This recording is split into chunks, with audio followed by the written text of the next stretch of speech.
Alrighty. Ahoy hoy, everybody. Hoy hoy. Ahoy hoy. Hoy hoy. That's the way that Alexander Graham Bell wanted people to answer the telephone after he invented it. Hoy hoy. So silly. Anyway, hello everybody. I'm on a break, so let's play some chess.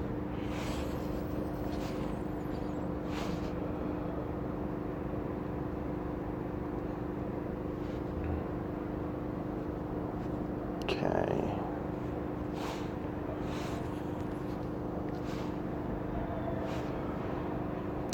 Well done. He took advantage of that hanging knight, as he rightly should have.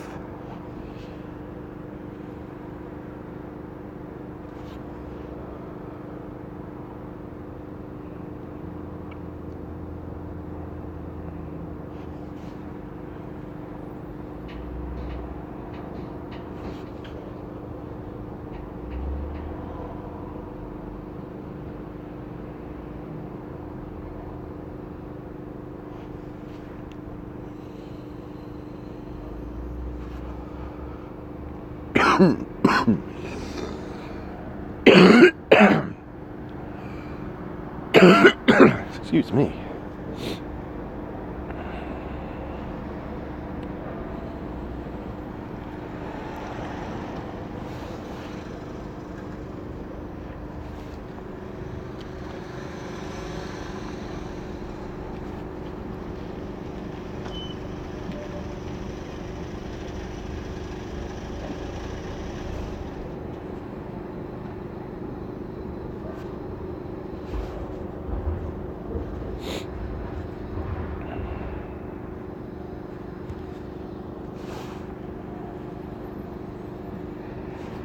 That's interesting.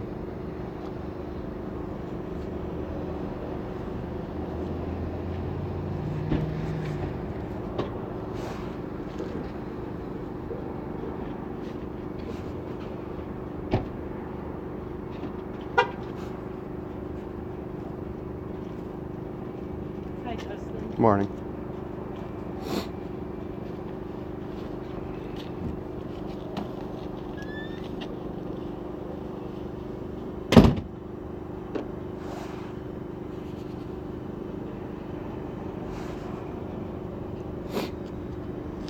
Wow.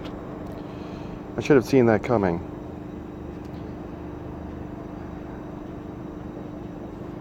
Well, it doesn't lose the game, but it will lose the rook for a bishop, so we will be even on material once again.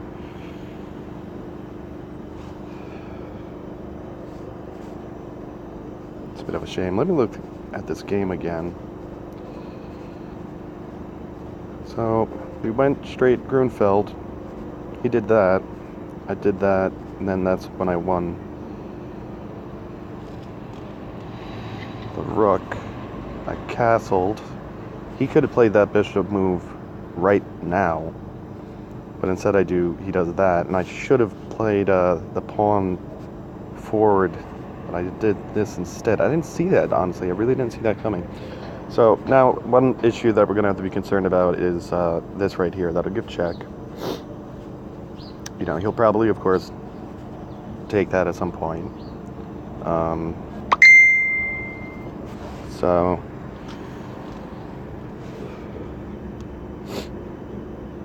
all is not lost. You know, I would mind much more if I was dropping a piece, but he's actually equalizing the material.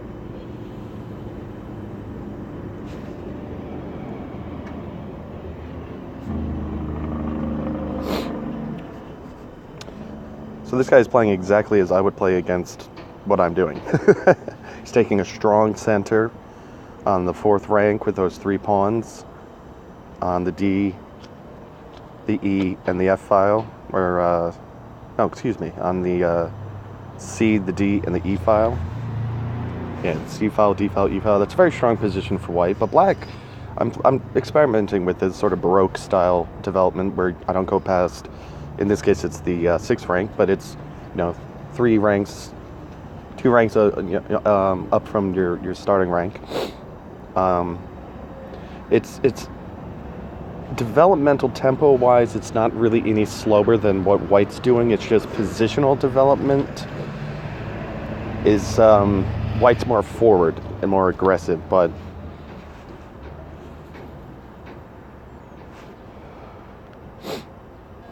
the sort of conservative approach that I'm taking is actually very sound and can be very safe.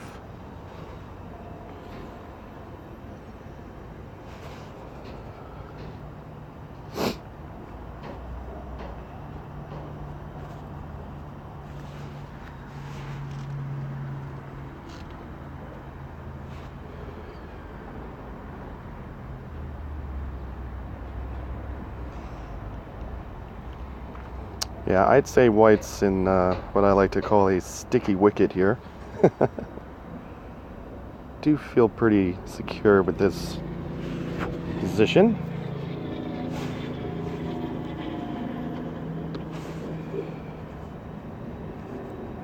That's an interesting sacrifice.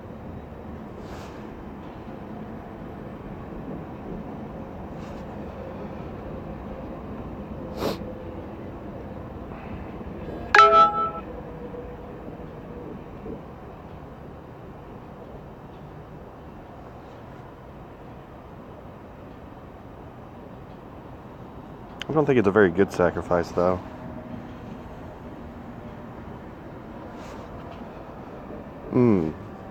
Can't do that. Because then the queen will take the pawn, give check, and fork the rook. So...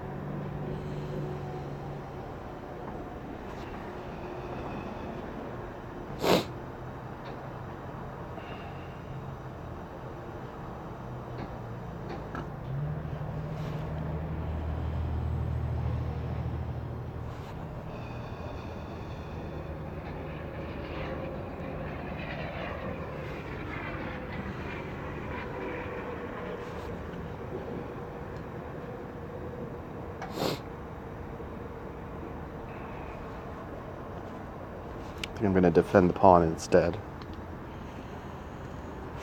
Now, he'll probably, at least I would, come right back, which is fine. So then I'll drop back here, and it's a pretty comfortable position.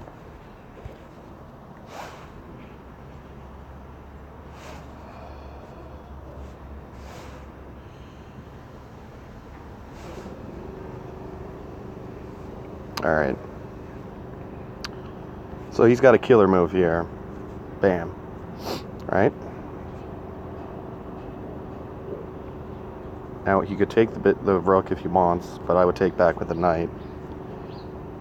But that still puts him pretty far ahead. Mostly because of those pawns. He does have stacked pawns. He's got 2 pawns on open files. I have a knight and a bishop for a rook, so that's a 1 point advantage for me at least, but he's ahead.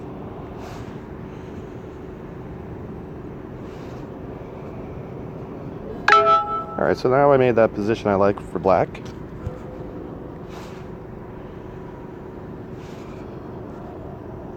Yeah, his plans here kind of fell on the wayside, if you will. Now his queen isn't trapped necessarily. He can find his way out. I could do this, or I could come here. Now if I do this, it's good as he can't come here, because I'll take it with my pawn.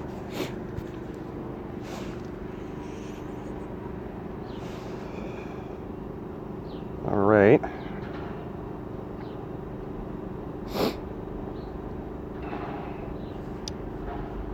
So here I'm going to apply pressure to the pinned bishop, and note his knight is also still pinned.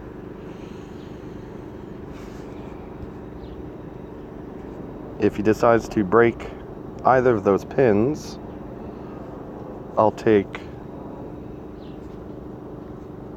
the, well, here in this case, I would probably give check. I might do this first. He might come here. I could give check. And then if he decides, he'd have to move his king. And then I'd simply just capture his queen, take his knight out. So now he's got an isolated pawn and 2 stacked pawns, and he's down a knight or a bishop. Oh no, I'm sorry, that's it. It's equal, but he has all those nasty pawn structures.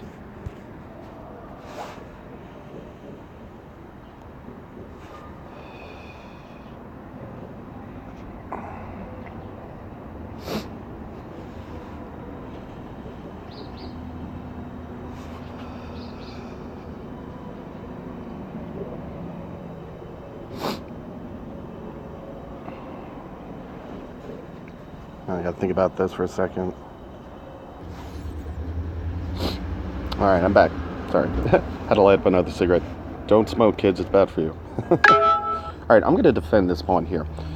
The reason being, I'm more concerned about that pawn preventing his far file pawn becoming opened up and that pawn being able to be promoted. In this case, the pawn he's taking does open up a file, but he's got stacked pawns on that file. So it'll be a little harder for him, not to mention that the promoting square is a light square, which my bishop has protected.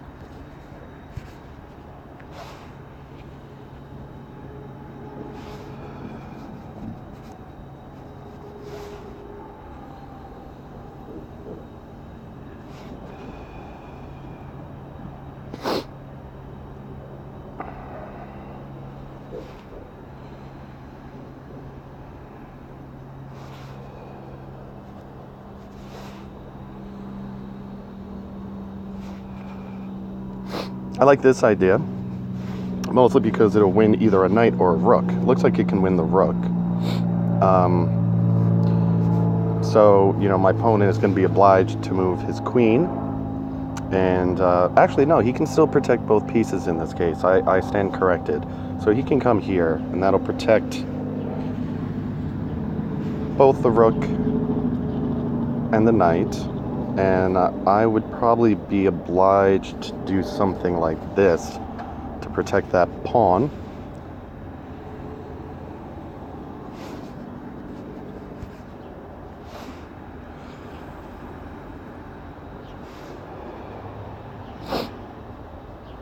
Alright, I'm going to fianchetto. Now, he didn't castle yet because he sees that there is still development that I need to do. However, I am able to castle right after he does, if he so chooses to.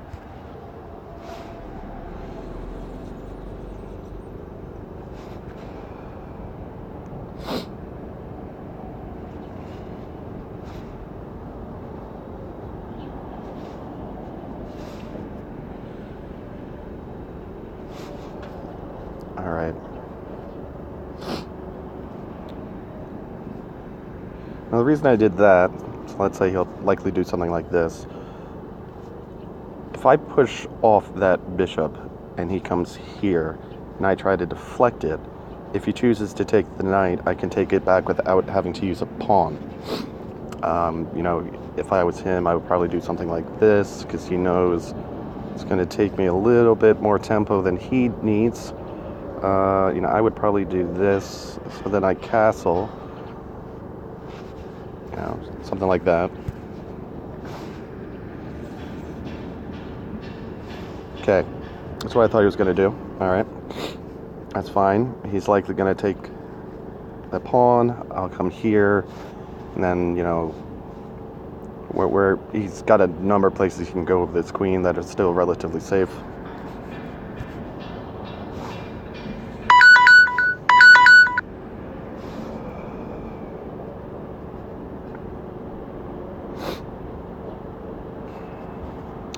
Alright, I'm going to play that. That was a good move on his part, to be quite honest.